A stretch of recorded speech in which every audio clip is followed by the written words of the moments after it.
So welcome to you all, of course, and special mention to Lieutenant Colonel Neil Smith, AM retired, and his wife Sylvie Smith, OAM. Commodore Brett Dowsing, JP, RAN, retired. Rosemary Retorto, Local Studies Librarian in the town of Victoria Park. Dr. Sharon Spargo, Fleet Air Arm Association Historian and Researcher. Captain Charles Page, retired, RAAF Association Historian and Researcher. Lieutenant Colonel Nigel Earnshaw, retired, historian for the Korean War Memorial. Jenny Collin, editor of the West Australian Can You Help column, great supporter of us all. And of course, Neville Brown and all the committee and members of Historic Victoria Park. The Honourable Hannah Beasley, MLA, a supporter of Neville's research project, sends her apologies as she is unable to attend today's event. So why are we here? The information you'll be introduced to today is the tangible result of years of methodical and detailed work by WA's very determined researcher, Neville Brown, who can, without fear of contradiction, be acknowledged as a military historian. He has followed his passion and vision to recognise all Western Australian servicemen and servicewomen who died accidentally while serving in the Australian Defence Force post-World War II up to 2022 to date. Never recognised or remembered publicly, as they are now. Interestingly, Canada had set the precedent by having a written memorial of over 8 volumes that list every serviceman and every servicewoman, some 120,000 names, who have died by any cause on service, both at war and peace. And each day at 11 o'clock, a new page is turned in each volume in an act of eternal remembrance. People like Australia are well behind in that, but what Historic Victoria Park is now put online and what Neville's researched has now atoned for that to some degree with these people now remembered. Historic Victoria Park and Marcus Croker are to be congratulated for believing in the importance of the Victoria Park Remembers project and progressing it. It is unique in Australia. Be well aware of this. What you've got here in Victoria Park on this site is a unique site. The site has become the coalface for now allowing the public to research this detailed nominal role. Neville has been assisted by many people over the years, especially from the highly regarded military historian Neil Smith. Volunteer Peter Brown has also been a significant player in this project, devoting hundreds of hours in using his IT skills and in designing and establishing the working website. He has also typed all the names and data you'll see, and despite not having a military background, has done an outstanding job. Clearly, this is a team project which is now brought to life. The virtual history is populated with some 220 names to date and growing. Central to the Victoria Park Remembers project, though, has been Neville Brown. There'll be very few in this room who wouldn't know of Neville. Neville Brown JP is a proud Western Australian and was a national serviceman from the first conscription intake in 1965.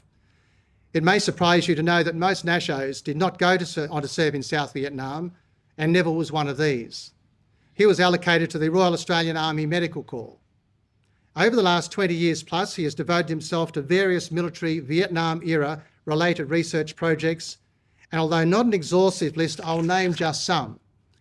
I happen to notice also the bound volumes of a number of these projects on the table behind you, and I would really like you to have a closer look at that, because that just visually demonstrates the level of work that Neville has gone to at his own expense over all these years. It is just mind-boggling. The Alec Bell Park project, named after Alec, who was a Victoria Park boy, a Nasho, and who died of wounds in South Vietnam. Through Neville's research, it was proven how brave Alec was under fire on a number of occasions.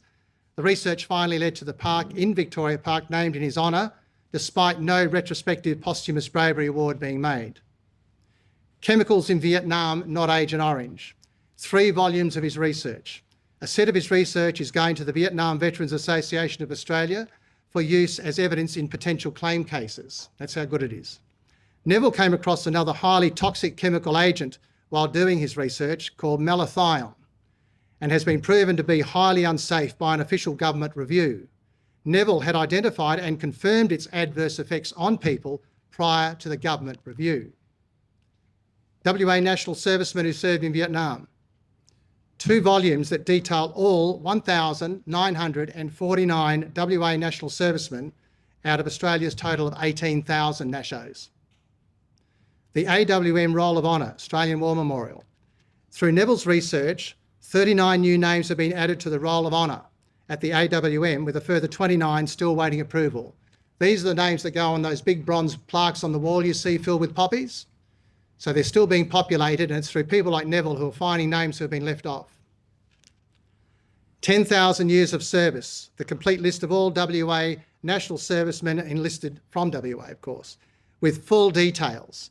Some 6,354 names. And we're not just talking a single name, we're talking a mini biog on each.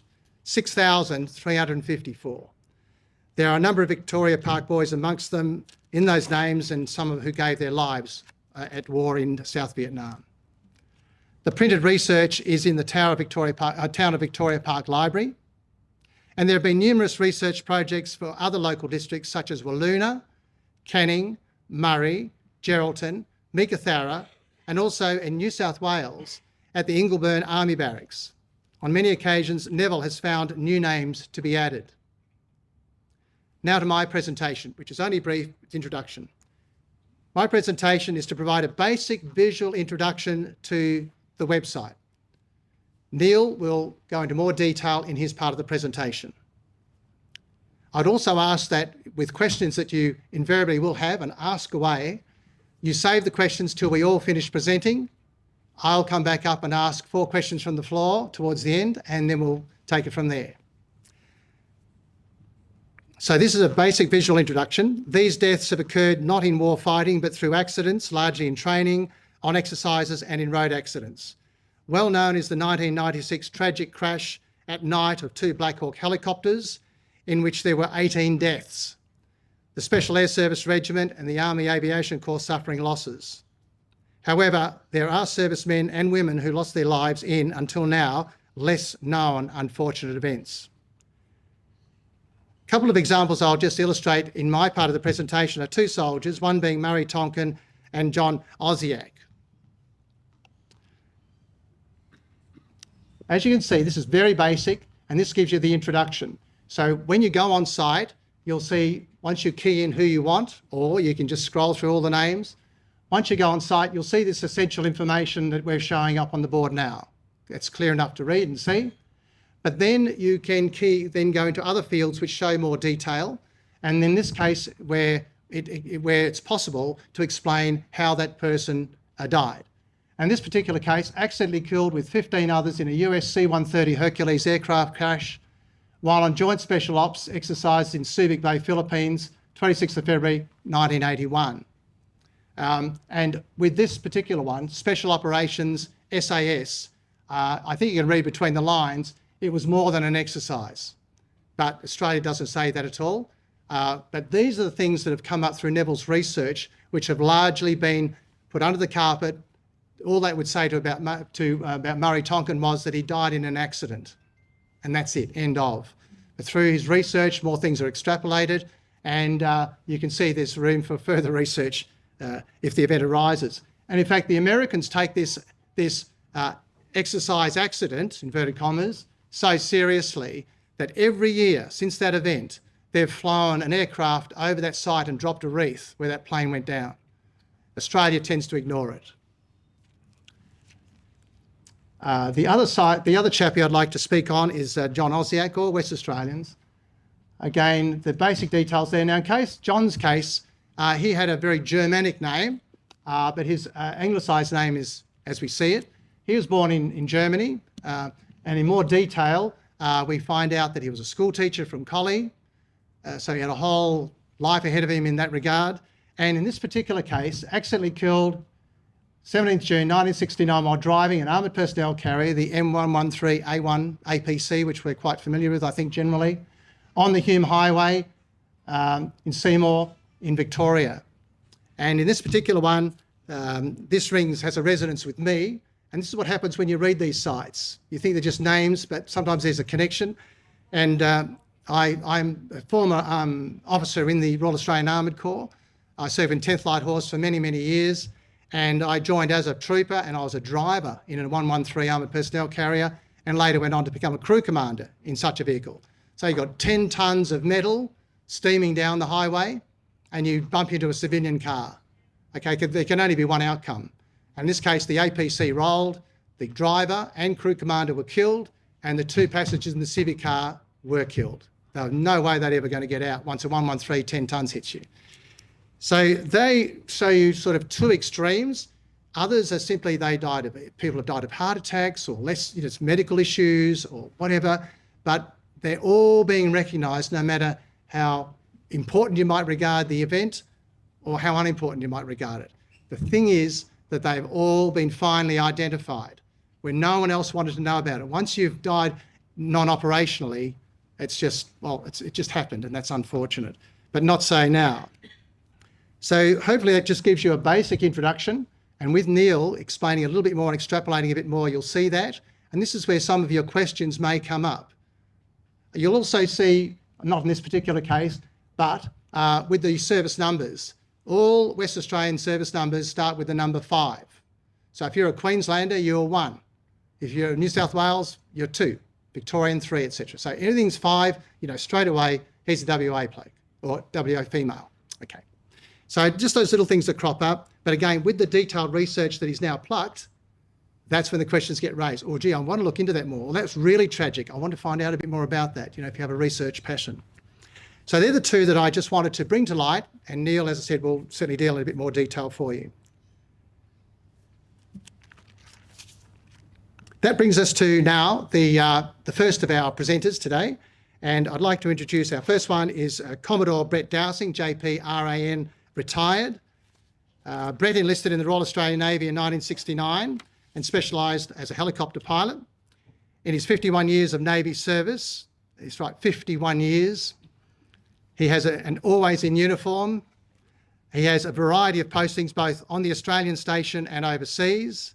Brett was the commanding officer of HMAS Stirling, and his final posting as a Commodore, serving as senior RAN officer in WA.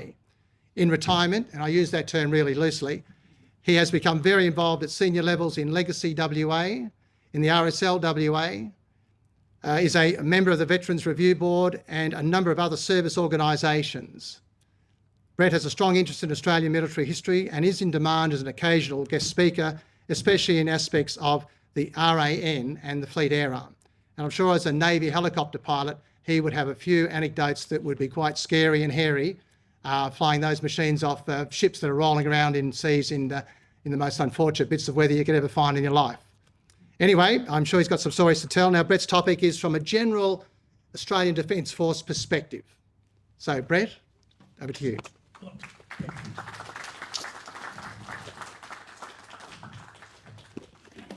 Thanks, Wayne. I'm not going to give you any stories and worries today of mine.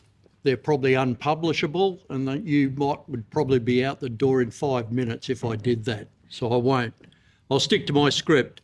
But starting out, let me just say it's such a pleasure to be here today to address you and to hear what Neil and the others are going to say for us later on. They are far more eloquent and far more accomplished than I in this one.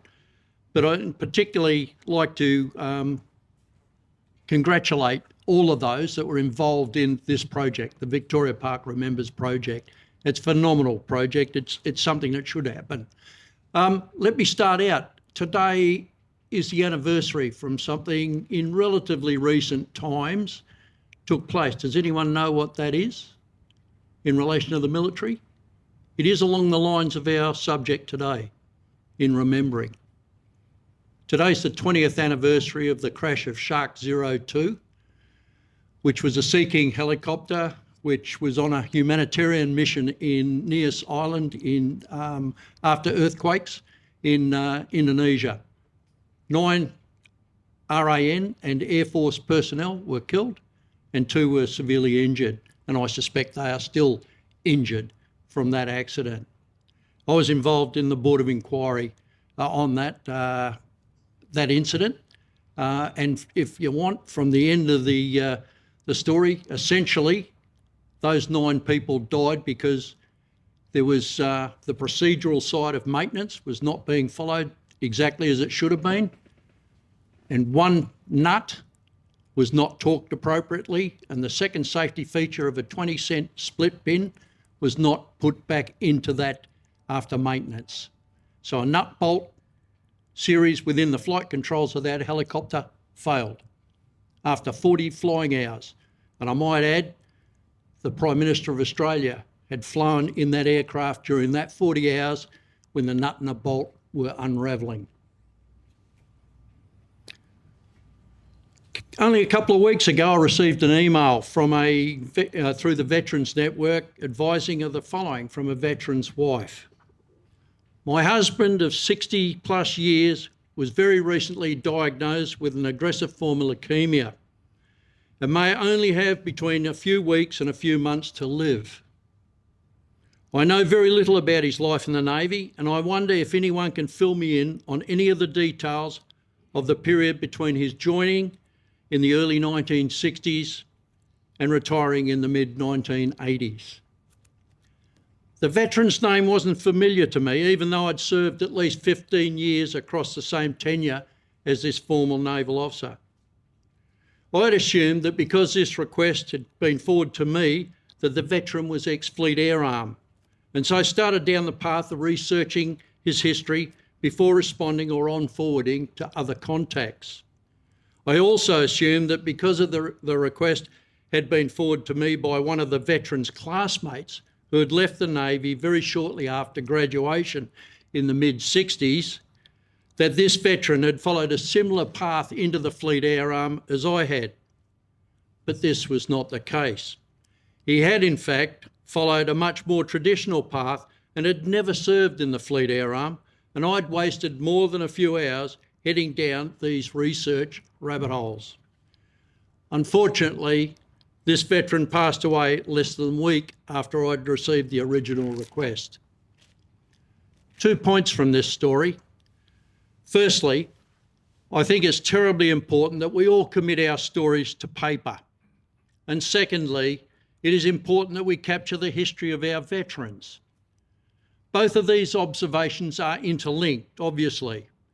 If we capture our own stories, the second aspect becomes much easier for researchers, be they professional like Neil and Neville, or several others in the audience today, or merely for family reasons. I feel pretty strongly about the former and commenced writing my stories of my life and career shortly after retirement at the beginning of 2020. I suppose the advent of COVID for a few months later provided the environment that made this task a bit easier. There were no travel expeditions planned and no work to distract or that required concentration elsewhere. It was also a message that I unashamedly put to others, although in today's climate, these distractions and other priorities might prove a challenge. While I started in 2020, I'm still writing new chapters and revising and adding to the old submissions. I emphasise, I am not writing my memoirs. The totality of my aspiration is to have an accurate account of my life and perhaps a few thoughts on aspects that might be of interest to others in the future. Like the veteran's wife I mentioned earlier, I believe most spouses of veterans at best probably only know about 50% of their partner's career and early life. The kids probably only know about 25%, and the grandkids probably know bugger all. For some, this might not be important, but I'd suggest it is. From a personal perspective, I reckon I fit into the 25 percentile knowledge of my father, and I'm ashamed of it, and of the fact that I didn't even try to rectify this until later in his life when my father was approaching his twilight years. At the end of his life, I got a 2-page enunciation of his militia and AI service from 1939 to demobilisation in 1946. Pretty much a list of appointments across his war years in Australia and overseas on the Kokoda track and at Morotai and in Labuan, but nothing on his experiences or thoughts at the time. In contrast, my father-in-law was encouraged by his family to write his stories, and during my visits to his house in Albany, I still recall him at times disappearing into his shed to jot down some memories in a series of exercise books. We had these translated from Yugoslav to English just before he died and distributed to the family after his burial. And what a story it was, and in many cases similar to so many of our post-World War II immigrants. He joined the Yugoslav army at 17 years of age, straight from the family farm near Sarajevo. He was captured by the Germans 3 weeks later and spent the remainder of the war as a POW. That was nearly 4 years' worth. Being marched and railed off to northern Germany with little food or water before working in factories and on farms under various conditions and various different treatments. He joined the Allied occupation forces in Wilhelmshaven, married a 19-year-old German girl, which would have been an interesting thing for an Auslander, as the Germans called them, to have married a German girl, a very pretty one at that time, and having a son, and then leaving for a new life in Australia. He arrived by ship with his family, his wife and son, New Year's Day, 1950, and alighting in Fremantle rather than Melbourne due to chronic seasickness. 10 years of living in a tent in Rocky Gully, working as a forester, and having another 2 children born in this camp. He then bought a house in Albany for cash, buying everything else for cash once saved, and working 1 or 2 jobs at a time to cater for this. He owed no one nothing at any time. My wife was the first of his children to return to a house once born in a hospital. He only returned to Yugoslavia twice after coming to Australia and only ever thought he was blessed to live here. Retd died at 97 years of age and was a great example of the richness of our migrant community. From my example, I advise veterans to write their stories along thematic lines rather than just sitting down and doing it chronologically. I found that this allowed me to write when I felt like doing it rather than being disciplined into doing it. I admit that several of the efforts were in response to requests to address specific aspects such that they went into association magazines or for speeches and certain experiences, so I wasn't always resulting from self-discipline. So my stories thus far cover such things very quickly as my early life as a schoolboy in WA and in Rabaul in New Guinea during a couple of the colonial years. The experience of going through the examinations and the preparations for joining the Navy. For my time as comparing search and rescue vessels and patrol boat commands, flying different types of aircraft and helicopters, serving in headquarters in Canberra and Sydney, living and serving in Washington, DC and Seoul, Korea, experiencing 9/11 in the USA and assessing the effects of the US-Australia relations over that period, being involved in a major aviation board of inquiry, as I mentioned earlier on, and commissioning and commanding new capability helicopter squadrons and commanding Fleet Base West. So a lot in relation to management, leadership, command over the period. Within these, I have weaved and continue to populate my thoughts of the time and the more amusing occurrences over these tenures, or at least those that are allowed to be aired these days. So from these, I think I am somewhat also fulfilling what I feel is important to all veterans to get their stories recorded. It's not just about the aspiration to inform those to whom one is personally connected, but it's also about preparing for the following generations. One might argue that the familial connection is not important, but that it is for historians and researchers. I would argue that writing for your family has more chance of being accurate and considered, and therefore should historians and researchers chance upon the product later on, it is likely to be far more useful account for them. but it really is about the legacy left by our veterans.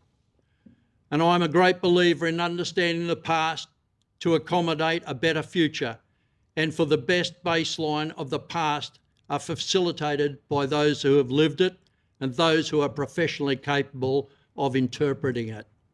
As I said earlier, if the records are accurate and plentiful, the job of the historian or researcher is not only easier, their interpretation is likely to be far more accurate. So my final message today to those present is to write your own stories down, and we all have them. Having got that off my chest, I'd now like to turn to some of the stories I've been allocated that reflect the work done by Neil and others that enrich our knowledge of service in the armed forces over the ages, and of course, commemorating their sacrifice in doing so. An important point that was reiterated to me recently as I was reading through a historical account of an action is that such commemoration should also be extended to those not necessarily killed in action, but also those who, in any way, shape or form, suffered from their service. And this is the vast majority of veterans, but especially those with war or operational service.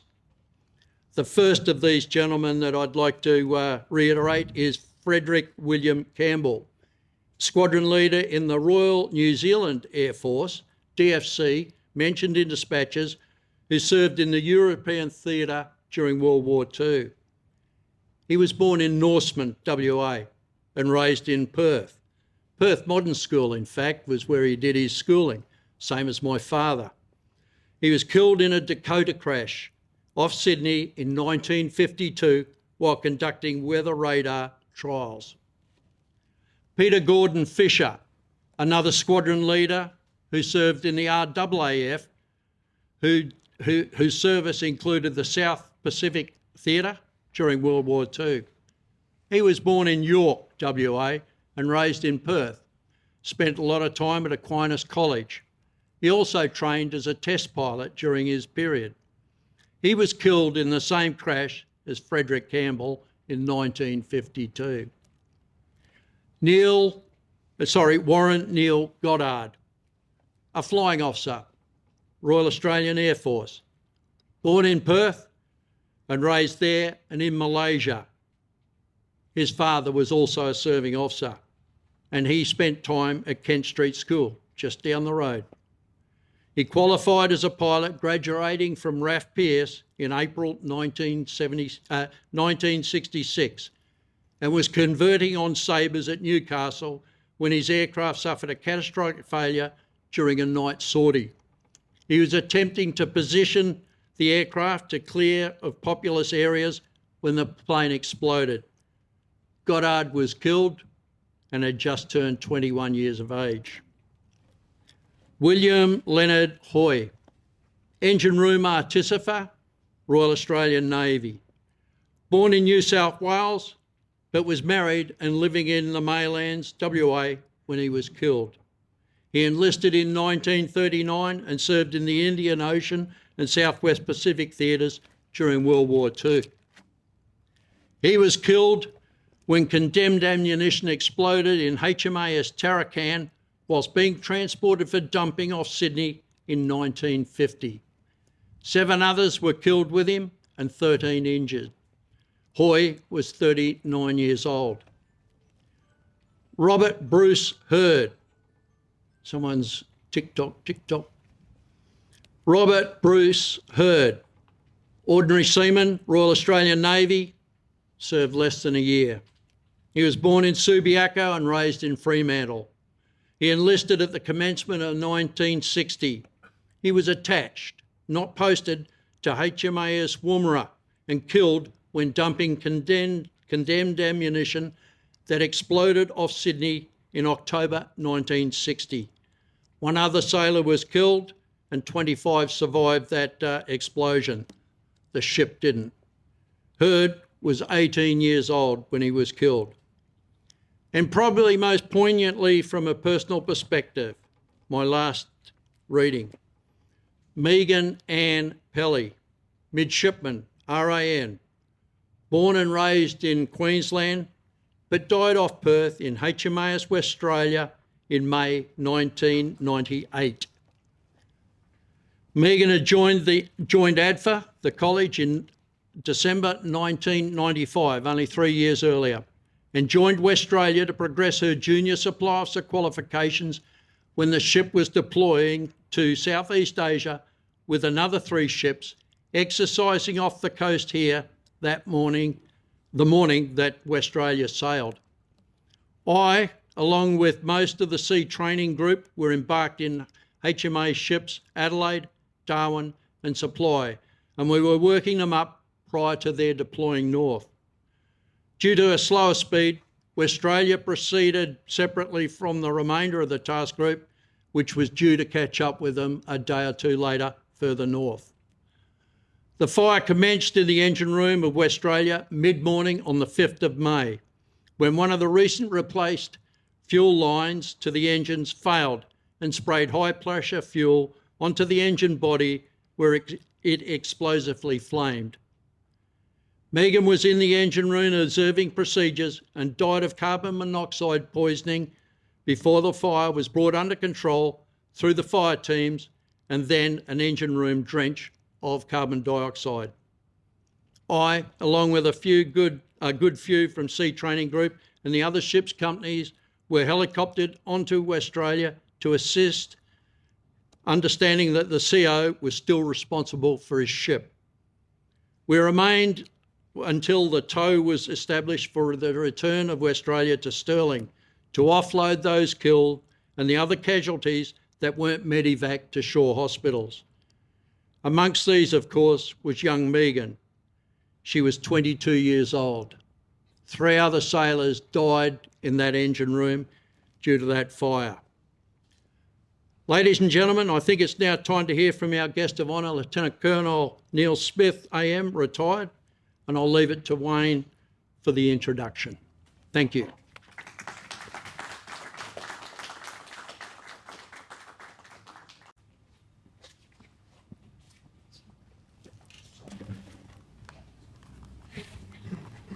Thanks very much indeed, Brett. And again, the essence of that, apart from the poignant stories, peacetime disasters and loss of life to our young servicemen and women, is the importance of research and recording your stories. You know, how many times when I was serving with the Australian Army History Unit at the Army Museum of WA, we would talk to people about recording stories, because in today's society where it's all electronic, so much is being lost. It's not being recorded. So having the accuracy of not only the true events of the time, but your feelings at the time, as Brett was saying, is really critical for the future. And this is what even C.E.W. Bean, when he wrote the 12 volumes, or edited our 12 volumes of official history in World War I, in letter writing to individuals, and that's why it took him about 20 years to do it, put together his volumes because we were getting that immediate source knowledge. And it wasn't only which side of the trench you were on or where you were, but what were your experience at the time. Hugely important. And so thanks again for enlightening us there, Brett. So our keynote speaker today is Lieutenant Colonel Neil Smith, AM. Neil was born in Western Australia and now calls Victoria home.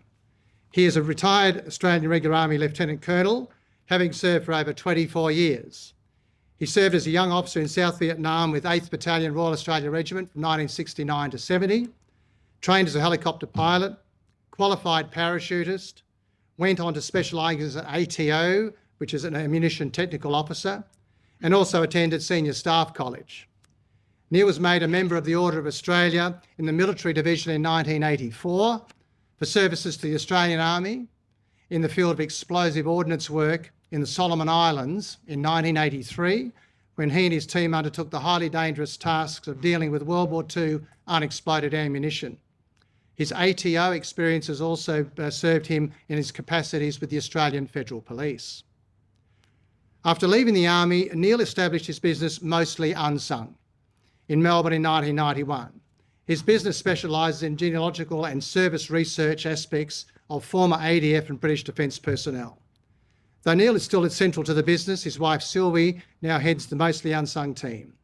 Neil's military history credentials include, but are not limited to, being a nominee for the Melbourne Shrine of Remembrance Medal, former Shrine of Remembrance Governor, long-time commentator for the Melbourne ABC TV's Anzac Day parades, military event commentator, in demand as a Master of Ceremonies, is the author of a large number of important military history publications, particularly with nominal roles, and his military history articles are widely published.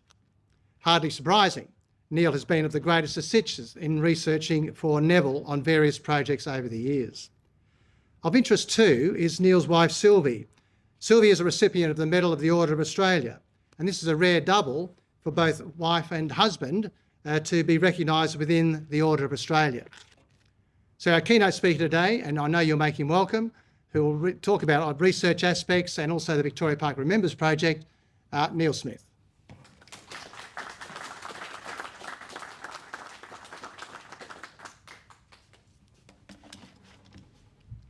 Thank you, Wayne. Commodore.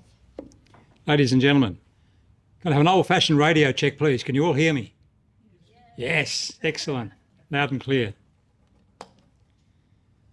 For Sylvie and I, Victoria Park Remembers has been a sobering and emotional journey. It still is. But it's one we both agree is imperative to better remembering the unrecognised West Australians who died whilst serving their country. I hope to demonstrate over the next several minutes the worth of this project to you and I and those who will come in the future. I think it is serendipitous that Neville Brown JP, where are you, sir? Neville, you've been there every other time. That's right. Don't be shy. He's gone. Oh, there you are. Neville Brown sought me out to undertake the important work I have a passion for raising the profile of Australians who have served and suffered in our defence. All the more so as I am a sandgroper, as has been indicated. And it's so wonderful to be back here. It's years since I've been back here from Melbourne. What you're doing to Perth, keep doing it. It's getting better and better. So much better than when I was here a little over 20 years ago. But it's wonderful. So I grew up in Welshpool. I attended Bentley and then Kent Street High School. I spent 5 years with number 8 flight of the ATC, the Air Training Corps, and I know, Charles, that we don't call it that anymore, but some of you old ones might remember. In fact, is number 8 flight still around in South Perth? No potential aviators here. That's where it was. It was number 8 flight of the Air Training Corps in South Perth. When I grew a little older, I went to the 11th Battalion, and the Johnson people are here, and I did so. Where are you, Graham and Johnson? Because I worked for KT Johnson, so some of you people might be aware of him. KT Johnson. I worked for him as a civilian for a while, and he was instrumental in having me join the Citizen Military Forces, the CMF, before I went to an OCTU, an Officer Cadet Training Unit. So I'm still in Western Australia. I haven't left yet. It'll be a while before I do. Then after that came the move to the eastern states. Do you still refer to people who go to the east as going to the eastern states? I remember it's as if you were going to the moon. Neil's gone to the eastern states. We'll see his name. He might return. He might return, yeah, like the prodigal. So off to the eastern states I went, and into the Australian Defence Force, which Wayne has very graciously glossed over, a very long and happy and rewarding career in the Australian Defence Force. And since then, since the early 1990s, yet another, in fact, it's even a little longer now, I must admit, because I haven't retired. Sylvie has given up, saying, when are you going to retire? She speaks like that sometimes. When are you going to retire? It ain't going to happen, madam. It isn't. As long as my backside points to the ground, I'll be doing what I do now. It really is my passion. And that is the business of researching and writing Australian military history. Let me now give you an overview of the Victoria Park Remembers project from my perspective. Then we'll take a look at what is being unearthed in some detail. And hopefully there will be some questions, but you'll have to bide your time until a little later in the day before I'm able to answer those questions for you. Do I have another slide?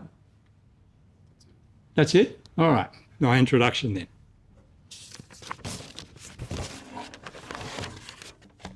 The focus, as most of you should be well schooled in by now, the focus of the Victoria Park Remembers project is on all those members of the Australian Defence Force, the ADF. Now, from time to time I lapse into some unknown acronym, do something, indicate, or Sylvie will probably give me a dirty look, and I will explain it to you. But the ADF, all members of the ADF, who since the end of World War II have died serving in situations which precludes them from being listed on honour rolls, notably the Australian War Memorial, the ADM honour roll. Service in the majority of cases will either be full-time or part-time, don't matter. If you're in a uniform, you're a potential candidate.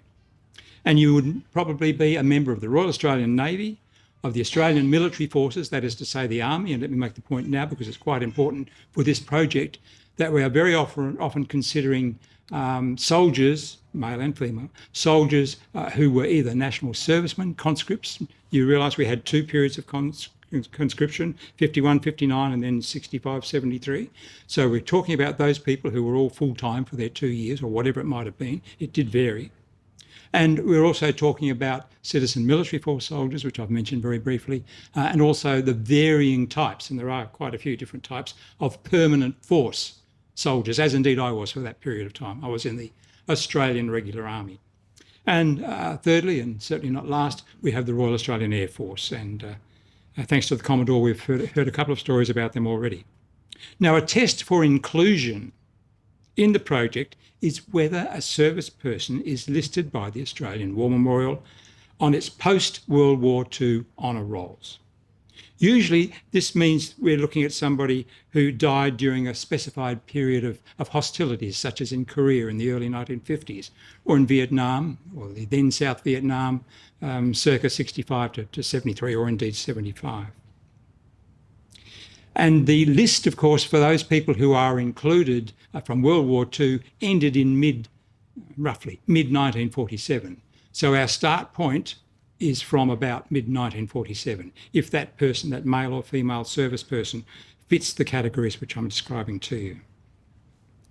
So if the person that we find is not on the Australian War Memorial honour roll, odds are he or she will be a Monty to get on this honour roll.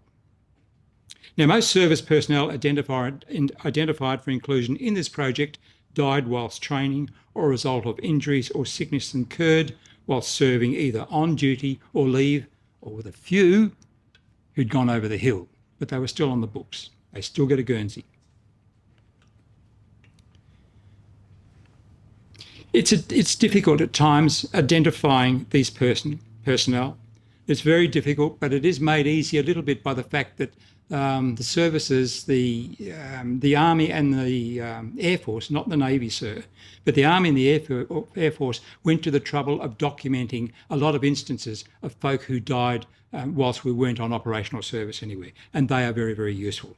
And Sylvie and I spent a long time as accepted researchers at the Central Army Records Office, as it was, gaining the sort of information which you and I are looking for today with this particular project. Information, once we've decided on somebody that is of interest and should perhaps be included, information on those selected for inclusion in the Victoria Park Remembers project database is garnered from a range of official and unofficial resources. The primary official resource facility is NAA. A few blank looks there. National Archives of Australia. We live, eat and breathe that organisation every day.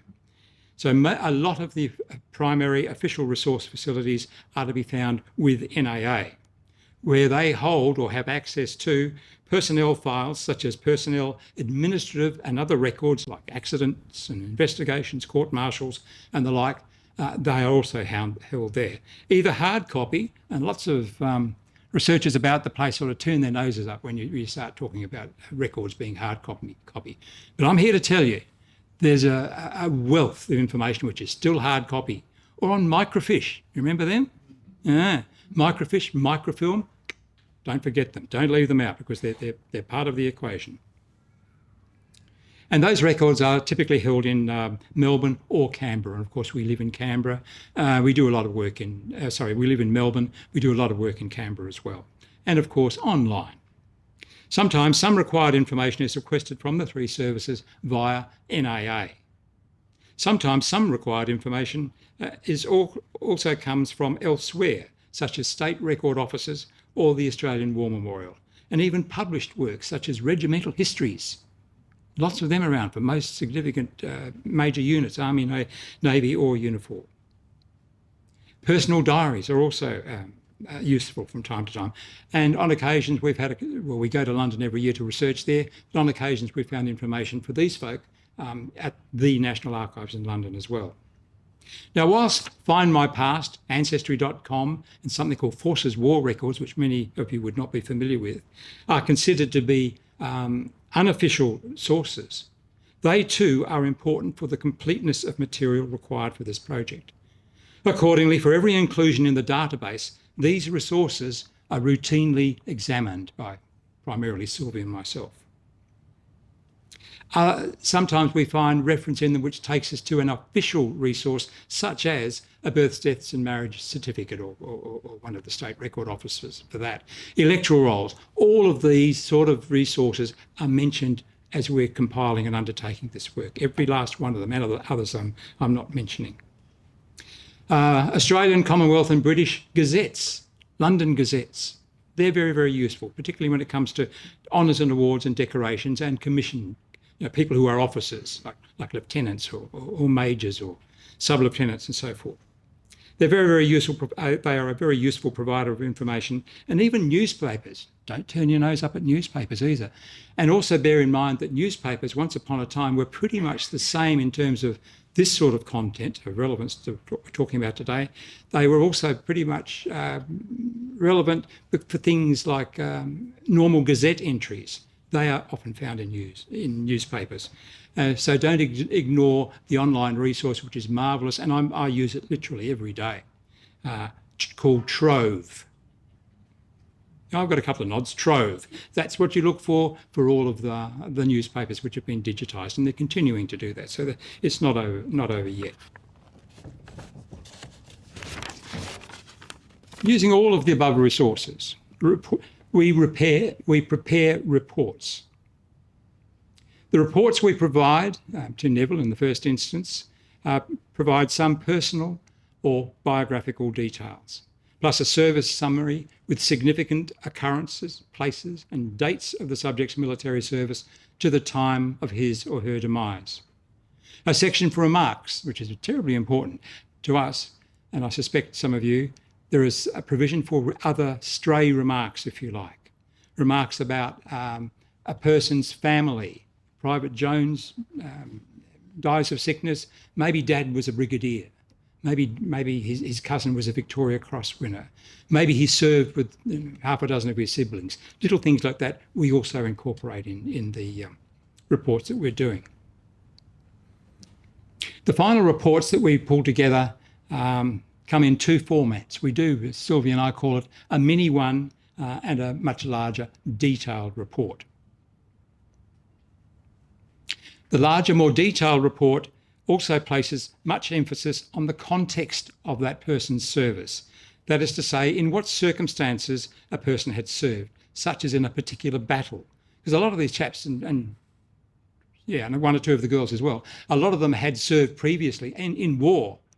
In World War II, lots and lots of them in World War II, and then later on they died through an accident or sickness or something like that. So we still have to look at what they did in the war, in the Middle East or in the islands or something like that. That's all part of that person's history, which we're trying to encapsulate in the work that we're doing. We might mention, they've already been mentioned today, the Black Hawk incident, HMAS Voyager, that sort of thing. We talk about that and give you a brief thumbnail sketch of what happened that day, such as what happened with the West Australia not that many years ago, or Voyager a few years prior to that, and the Black Hawk helicopter, of course. We also, people are very interested in medals. We also try very hard to determine what medals a person has an entitlement to, not necessarily been issued, but has an entitlement to. And that's also a very important remark that we include in our reports. So the standard format for the information is pretty much as I've just described. And we provide the reports. Remember I said there's a mini report and there is a far more larger detail report. We provide both of those, excuse me, to Neville, and then he does his magic with people like Peter and whoever else is in your team over here. And you end up with what we've been talking about thus far and which is already online.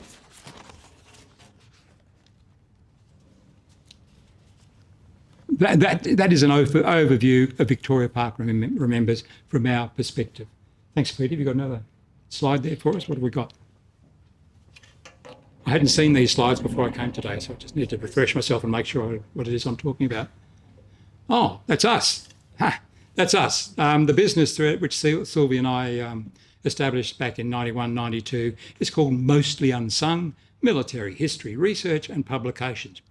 I couldn't shorten it, but you'll just have to bear with us on that. And we're alive and well, we're there, we're easily found, and we undertake this sort of work. For example, I don't know, we've done 50, 100 publications, some of which are on the table down the back there. We have researched 25,000, mainly Australian, but a lot of British as well, mainly Australian military personnel. Whether they've been to war or not is irrelevant, but we've researched them in detail, the sort of detail that we've used for the more detailed reports for this project that we're talking about today. So that's all I have to say about that. If you want to find us, remember my name, Smith, easy, and the words that you've got to Google are Mostly Unsung. I think the next one. Oh, all right, the next one's there, thanks. Yeah. Don't anticipate, they used to tell us, but that's all right.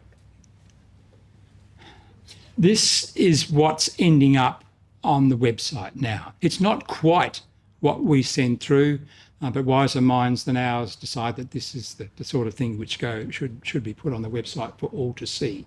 It's a mini sort of, it's a variant of the mini reports that we do, but it doesn't matter.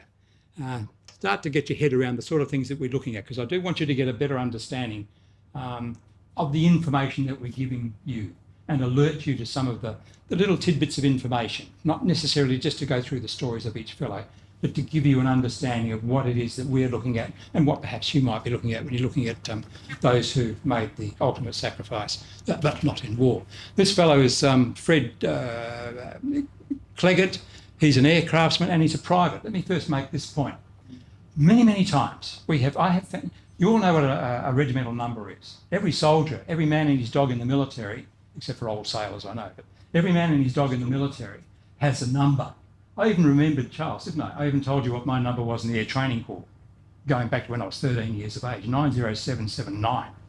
So that's the sort of impression that numbers, that's the sort of importance that numbers are to military people. And they're just as important for record keeping, and then later on for people certainly like me who has the occasion to go looking for records. Because if you don't have that key military number, you aren't going to get too far.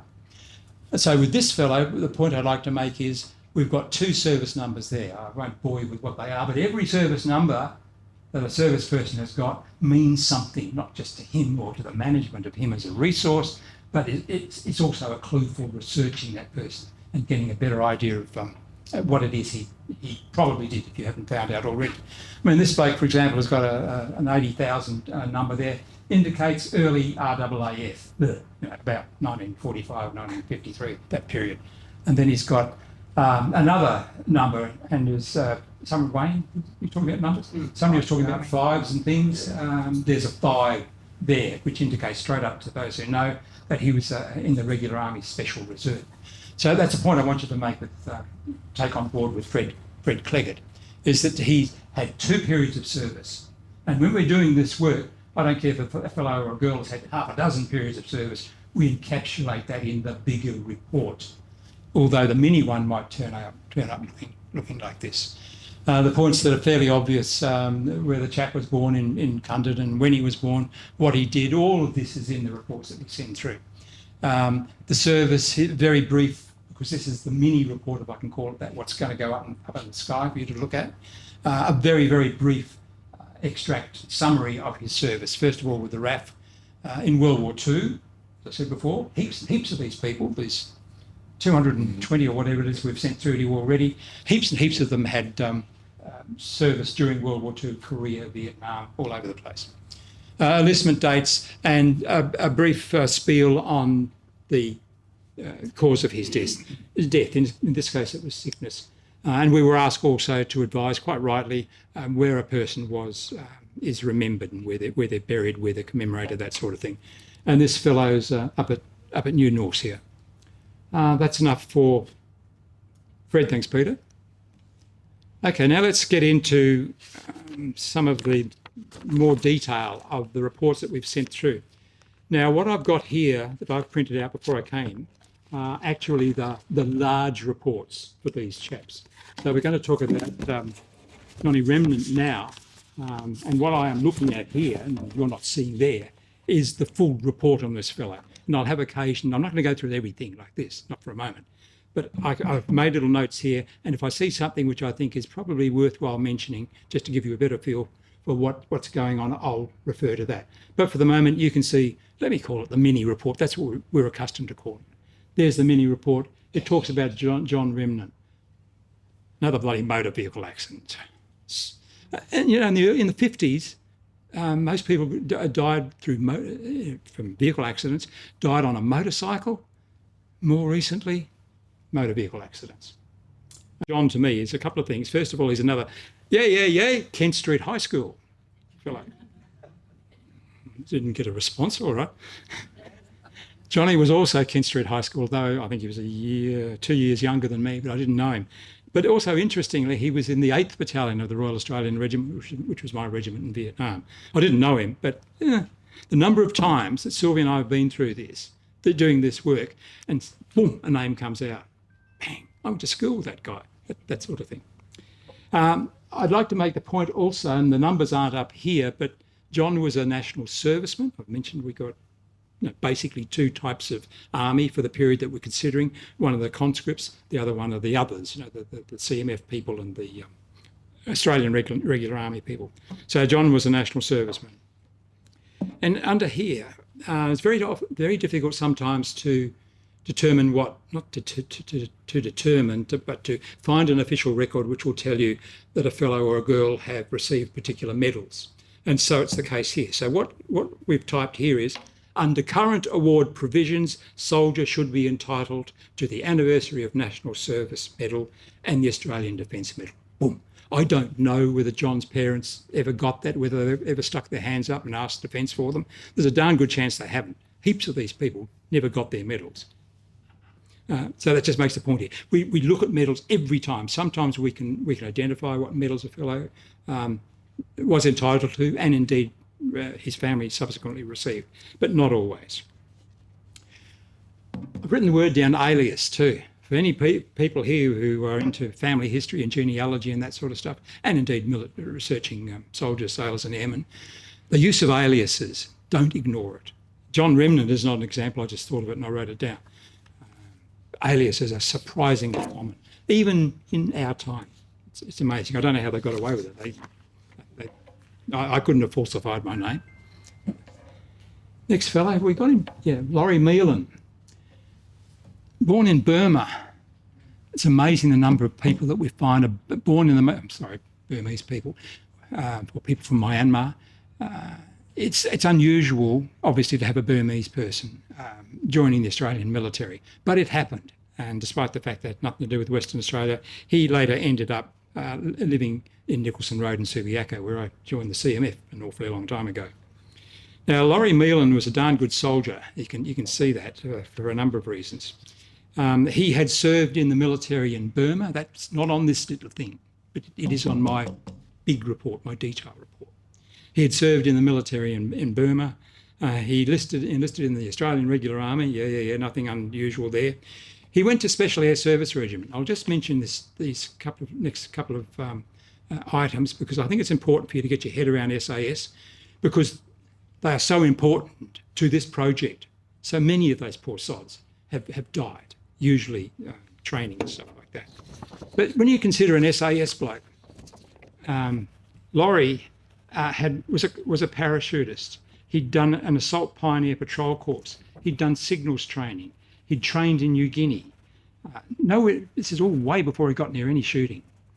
He'd done language training. Then he went to free fall and diving and air photograph, stick commander's course, medical assistance course. These guys are so trained in SAS as a soldier, it never ceases to stagger me. Laurie also served with the 3rd Squadron of the Special Air Service Regiment in Vietnam in 69, 70, and was hit 3 times with enemy Viet Cong bullets, but not wounded. So his webbing, his kit, his water bottle, 3 times. Lucky boy so far. Laurie comes back and does lots more of that training. He did an astro navigation course, all sorts of things, until finally, as I said on this mini report, he died as is stated up there.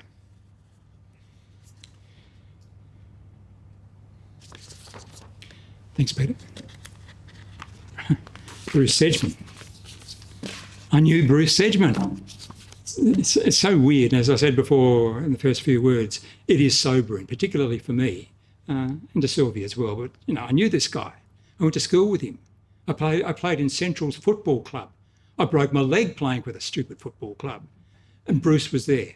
And he went to, he was Bentley High School. That's where I first came across him. He is another national serviceman. And when I look at that sheet of paper then, I only need to look at the number and I know straight away this guy's a national serviceman from Western Australia at about early 69. He is another bloke who died in a motor vehicle accident up at Canungra near the Jungle Training Centre. For any old diggers, there's old 7RAR blokes here. Some of you would remember the Jungle Training Centre at Canungra. Thank you, Peter. Edward Smith, a lieutenant, an officer. And I sort of underline officer because knowing that he's an officer will take you down different paths to finding out more information about him. A fairly obvious path to me is the use of London, in this case, in the use of Australian Commonwealth gazettes. Now, all officers are recorded quite frequently in those gazettes. And this bloke too, Edward, was another Kent Street High School fellow, but quite a few years before me. He had previous service, Edward Smith. He had served in the school cadets. We put it in. Army, Navy, Air Force cadets, whatever. That sort of thing. Like the other bloke, Laurie, he served in Burmese, something or other. Other chaps have served all over the place. British Army. That's all I've got for the moment. But if we've got other service prior to this chap or girl joining the Australian military in some form, we make a note of that. It just fleshes out the whole story about this bloke. He was one of the chaps in the early national service, remember the 51, 59 period, was Edward, and he later on became an officer. And he finally, as you can see, was accidentally killed. I won't put a figure on it, but there's an incredible amount of army people who've died in aviation incidents. I don't know why, but lots and lots. So he was killed in an aircraft accident. And even before we started on this project, it dawned on me 10 years ago, whatever, that we were finding a lot of people from the Victoria Park area, which obviously my eyes clamp on it because I come from here. But I don't know what you do to you. You're young over the decades, but every man and his dog seems to want to join the military, and so many of them did, and so many of them end up in these circumstances. I did a little asterisk here. When this boy was, is he still there? When this boy was killed, there were three other blokes killed with him in this aircraft accident. They weren't West Australians, but to complete the picture of what happened to Edward, we've listed them here. I won't bore you with who they are. They had nothing to do with Western Australia. It's not the point. They died with Edward, therefore they're part of our story. Look at me, I'm back here already. They're part of our Victoria Park story. I also mentioned that his brother, Barry, was an officer in the Australian Regular Army. That's the sort of little remark that we stick in just to flesh it out so you've got a better understanding, particularly for family members and friends when they come to look at this, or indeed if they want to know more and they go back to whoever they need to go back to, Neville or somebody, to get the more detailed story that we've already given you.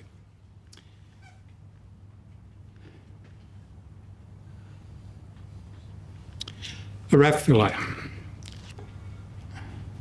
We found a lot of RAF chaps, officers and airmen, air crew, who went in. There's an awful lot of them. I don't know why, but it's pretty dangerous being a pilot. It really is. I can see that. No wonder I goofed out my chopper training. I went chopper training. They were too sensible to. We're going to compare notes after. Okay. So this chap is a RAF officer. He's a flying officer, equivalent to a lieutenant in the army, and of course that's an unusual situation in support of NASA. And where was that? Trying to remember where it happened. Yeah, yes, it did. Yes, thanks, mate. Yes, just near Pierce, not very far away. And a few ATC camps there as well. The next person is Jean Veitch. I hope I'm pronouncing that correctly. Who ultimately, I say ultimately, died of sickness in Melbourne in 1963.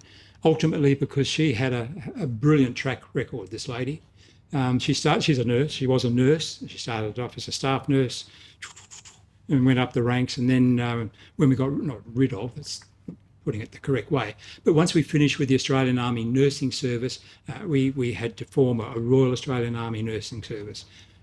And that's who Jean ultimately went to.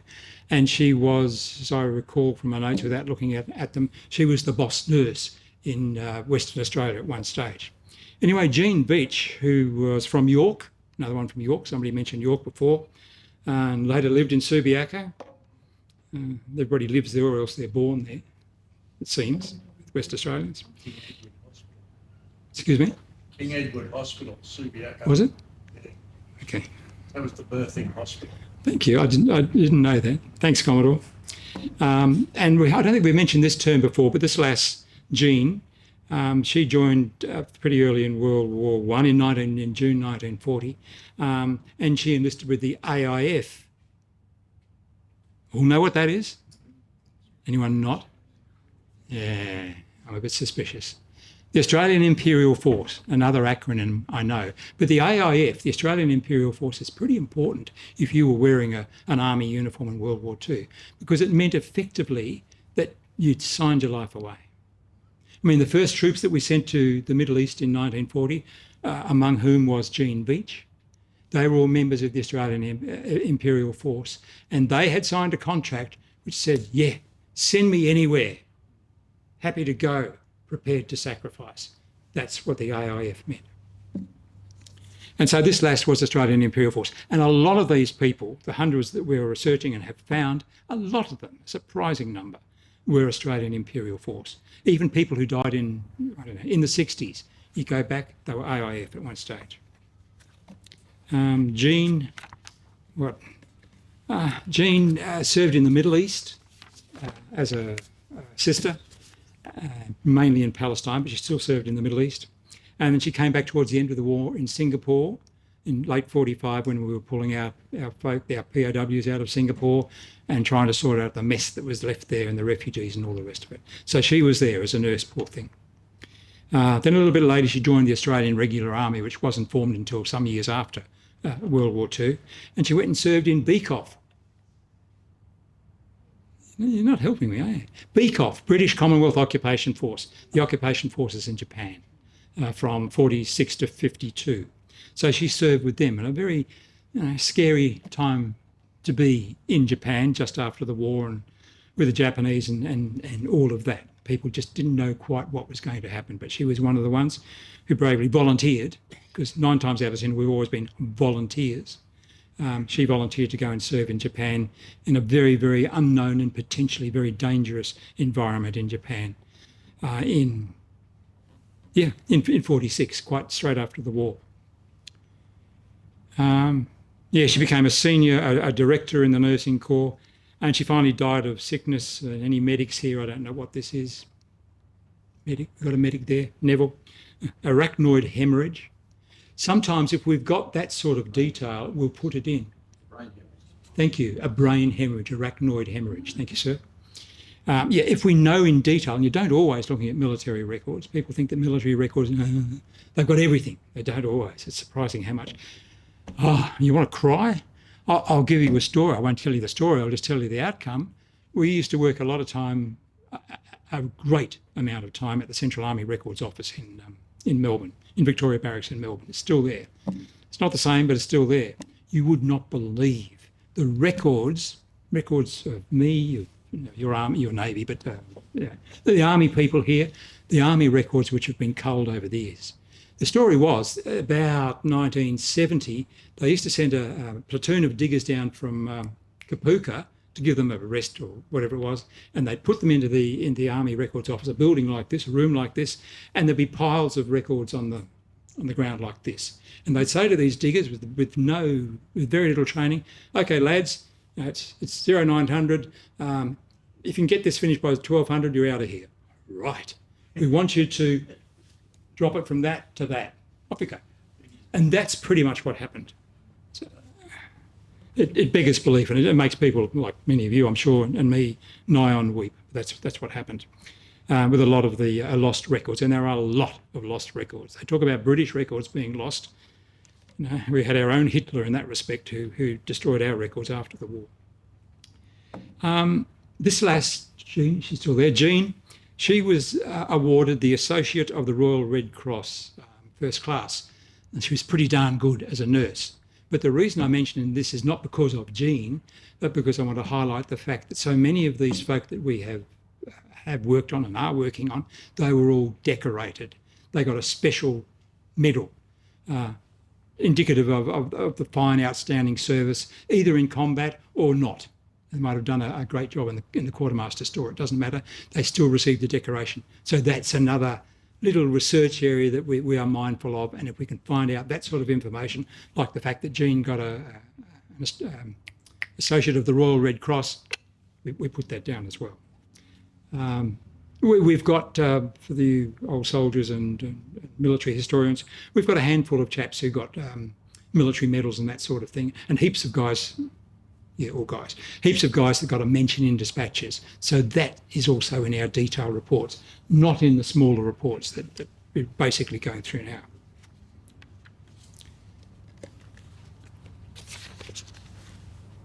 This chap, Brian James, he was a half colonel, a lieutenant colonel. He was also AIF, Australian Imperial Force. He was also, like me, Australian Regular Army. It amused me because he worked in Bones department store. I remember going over to the eastern states when I was 18 or 19 or something and saying, what shops you got around here, mate? Have you got a Bones? And nobody knew what I was talking about. I just never went over there. But Bones, I don't know what you did to that. You didn't get that right, that's for sure. But this lad, he was a signal initially. He had served in World War II in New Guinea, fighting the Japanese, obviously. And I just want to make the point here that I've made a note to myself to say this, that as I think I mentioned briefly, we've got quite a few World War I chaps, all chaps. Quite a few World War I lads have come up among the fallen from Victoria Park. And also quite a few with ex-British service, that sort of thing. And what happened to Brian? He became very senior positions. Oh, that's right. He also served in Malaya. The Malayan emergency for us in Australia was 1960 through to, help me, 1959. The Malayan emergency, fighting the counter-terrorists in Malaya. He served there, and he finally died of sickness in Canberra at the age of 44. Next fellow, Fraser, Joseph Fraser, another officer. Us officers, we don't do too well on this list, I can assure you, in terms of longevity. This fellow, if you're doing research, we've already mentioned five 5 oblique, as it used to be said. I mean, my number in the CMF was 535603. And anecdotally, I joined the regular army, and if I went, what's your name, lad? I'm Officer Cadet 55480. They'd given me an ARA number. But then after about 3 or 4 weeks, they came knocking on my door, as they do, and said, righto, lad, delete all reference to that number. You've retained your old CMF number. So for those of you, including Neville, and we've had this sort of conversation before, sometimes a service number can be misleading. But if you look at my track record in the military, you'd think I was CMF or an Army Reserve all the way through, but I wasn't. I was CMF and then I was ARA. They tried to give me an ARA for a while, but then reverted back to my CMF number. And if you're looking at national servicemen, I've got a couple of booklets over there on all of the NASHOs in both lots of national service who died, and you'll find that a few of them do not have a national service number because they've been reverted to their earlier CMF, or in, I think one of them was even an ARA before he joined up as a national serviceman. So Joe Fraser, do you want to say anything else about him? The Perth Modern School. Occupations are interesting. Not that this is particularly interesting, but it just prompts me to mention the fact that Joe is a motor mechanic and an automotive engineer. So there's lots of interesting stuff that comes out from a person's vocation, and that is all in our detail report. It's not in, Neville, it's not in the mini reports, is it? No, but we've got it in the detail reports. And he served during World War II. And it's a bit odd, I couldn't find out what it was, but it says that he was wounded in action in Darwin. But I can't see how it happened, but they say he was wounded in action in the forearm in Darwin, but there's nothing else to indicate why or how, what the circumstances were for this fellow to be wounded in action in Darwin, especially as it was after the major raids. It wasn't during the raids. He ended up dying of unspecified disease, thanks a lot, in the Repat Hospital at Hollywood here. And this chap died at the age of 60. So they're not all youngsters. Some of them are quite young. And Commodore. Did I get it right? Yes, you got it right. That's not the point. I'm waiting for a whipping. Megan Ann Pelly. Thank you. But thank you for enlightening us on this wonderful girl, Megan Ann Pelly, who died in the West Australia incident not that many years ago. And I think the Commodore mentioned that this lass was cited for bravery as part of that action. She and I... Citation. A group bravery citation. A group bravery. So the 3 other boys, or the 3 boys and her. The ship's company. Oh, the ship's company. Okay. So for what happened to those poor souls, and Commodore or I could talk about it in some detail later on.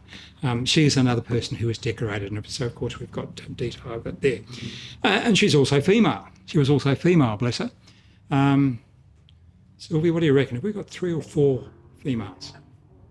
Yeah, I think she's right. I think we've got 4 females, and we've mentioned Megan and Jean, the nurse.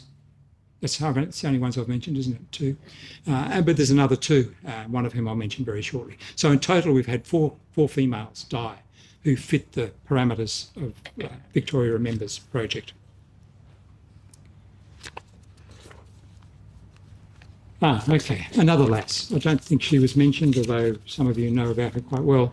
Heather Mary Anderson. Now, I want to say something here, which I don't like saying, but I have to, because people ask the question. Now, the story with Heather Mary Anderson is, as I've said here, that she died suddenly at Campbell Barracks in Swanbourne. She committed suicide. You could pay me and I wouldn't write that down. I don't write that down. I will never document, even if it's in official records. He shot himself in the foot. I don't do that. Sorry. You want somebody else to do it. Find them. So that's what I'm saying there with respect to this very talented, very brave young woman, Heather Mary Anderson. She was from Canberra. She had all sorts of degrees. She was very smart. All sorts of tertiary degrees in paramedicine and psychology and things that I don't really understand. She's a very, very smart kid. She was only born in 94, and she died in 22. Whatever, someone do the sums. She wasn't terribly old at all. And what she was doing at the time was she'd been a med technician in a health support battalion, that sort of thing. And then she came to work for SASR, for Special Service Air Regiment. And I've read some anecdotal information about what a great kid she was. And this is the SAS blokes, or primarily blokes anyway, saying she was just wonderful. She was great, got us doing, motivated, right headset, all of that. But she was a fantastic sportswoman too, and she had injured herself quite badly over the years, and I won't try and go through it, in doing a whole lot of things that I certainly can't do anymore. And she was in a lot of pain. She had lasting medical problems and also some mental issues. And I've already indicated what happened to her towards the end. This prompts me to say that we've done pretty well to find the people that we've found, because of those of you who dabble in family history and looking through military records and so forth, you will find that you are often thwarted simply because the record is too recent, that sort of thing. We've had some difficulties there, but not that many for various reasons. But that is that stumbling block very often. And I'm just mentioning that because of this lass, Heather Anderson. Her proper record, half of which is computerised anyway, and particularly the Navy. What did you people do in the 70s when you started putting everything on computer? People like me can't fossick through the... So more and more and more, the records of service people in Australia, thank you, the military people in Australia, they are being committed to a computer, and you just ain't got no access to them at all. So there are other ways to circumvent from time to time. But that's an example with Heather Anderson. We don't have access to her proper military record.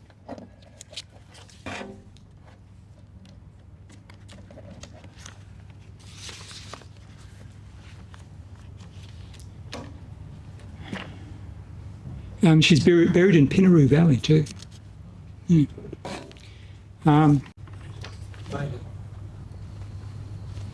Cremated. Sorry. So cremated?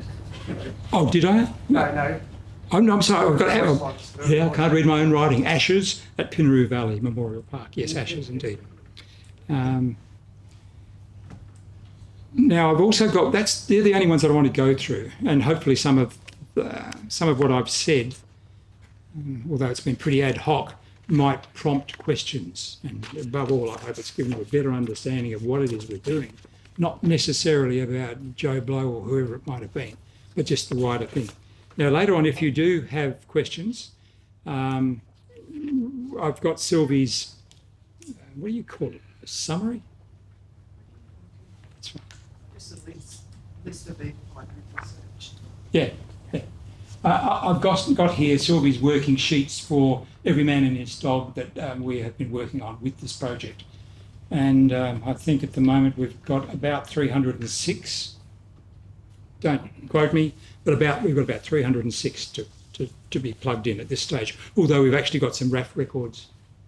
Oh, okay. Thank you. We've actually got a few RAF records to go through, and we go back, which we found only about 2 weeks ago, from the 50s and 60s, so we might even get a few more. Sorry, Neville, not sure. Promoting obviously all of the records that can be found based upon the work that people like Neville and I and Sylvie have done can be found on those sites, and I'm sure most of you would be aware of those sites. As I think I was going to say, with this summary, if you've got a name that you want to say, hey, you reckon you're so good, have you got Joe Blow? And I'll look and hopefully tell you that yes, we do have Joe Blow, if he or she is to be accepted. Am I just about done? She always tells me. Yeah. So, a couple of words in conclusion. As I said, we've found 306, give or take, well, probably give a couple more, I'd suggest, give or take one or two, 360 deceased, including the 4 ladies that I've mentioned to you. I reckon, and I've done this so often, we've done nominal rolls of things like BCOF, the Korean War. We did the first nominal roll of the Korean War.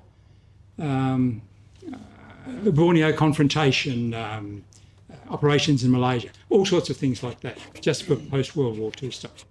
And I'm pleased to report that we normally aim for and get a 98% hit rate. We're about 98% right.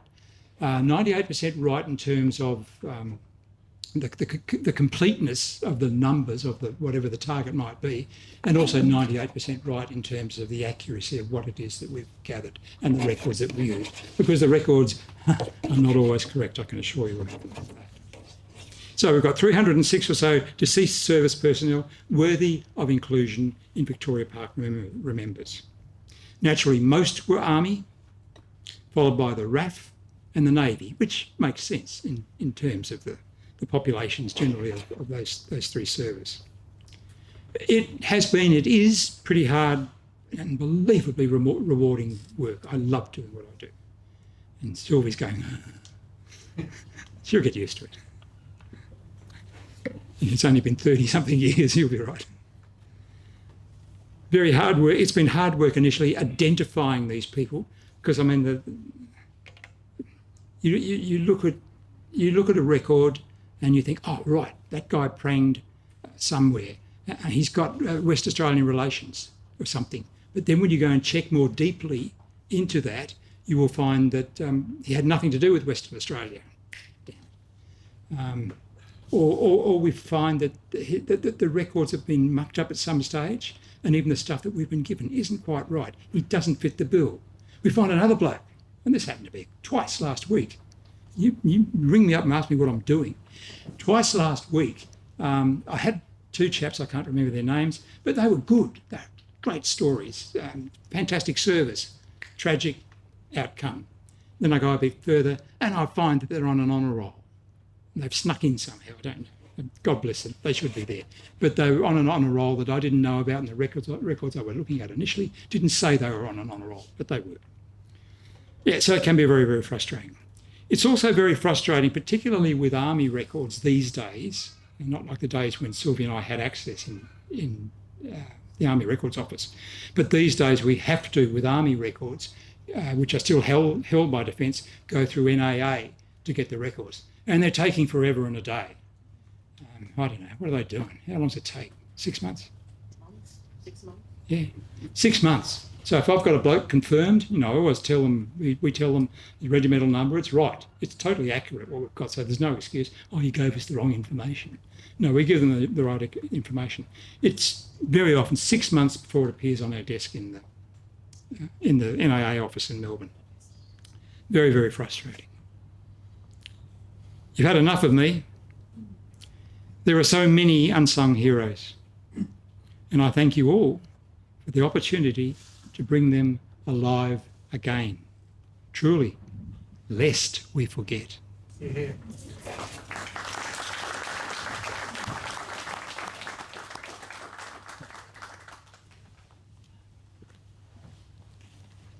Thanks very much indeed, Neil, and that certainly covers a lot of ground and explores more into the actual website itself, and gives a greater understanding of what I'm sure, if you haven't plugged into it already, you will now go to that website and see what is involved, of course. Look, we will invite questions shortly. I just wanted to make one more statement and invite one more person to speak. So questions shortly. So if you've got questions, just hold them together, keep them in mind, because we will come back to you. But I'd also just like to mention at this point in time, before we close formalities, and I introduce this other chap. Central to all this, as I said before, is Neville Brown. And we've known Neville for a long, long time. And it's without his vision, without his passion and single bloody mindedness in his determination, once he's like a dog at a bone, once he's onto it, it's all over Red Rover. Even my wife asks, who's this Neville Brown? But this project would never have existed. And those WA servicemen and servicewomen who lost their lives in this non-operational service since the end of World War II would never have been acknowledged. However, now, no longer lost in the midst of time. And again, my punchline has been stolen, lest we forget indeed. On that note, I'd just like to invite our next speaker is Mr. Vince Maxwell of Historic Victoria Park. Good afternoon. Yeah, look, thanks very much, Neil, Brett and Wayne. Can I just invite you all to come up here for thank you for your efforts you put in today, and you too, Neil.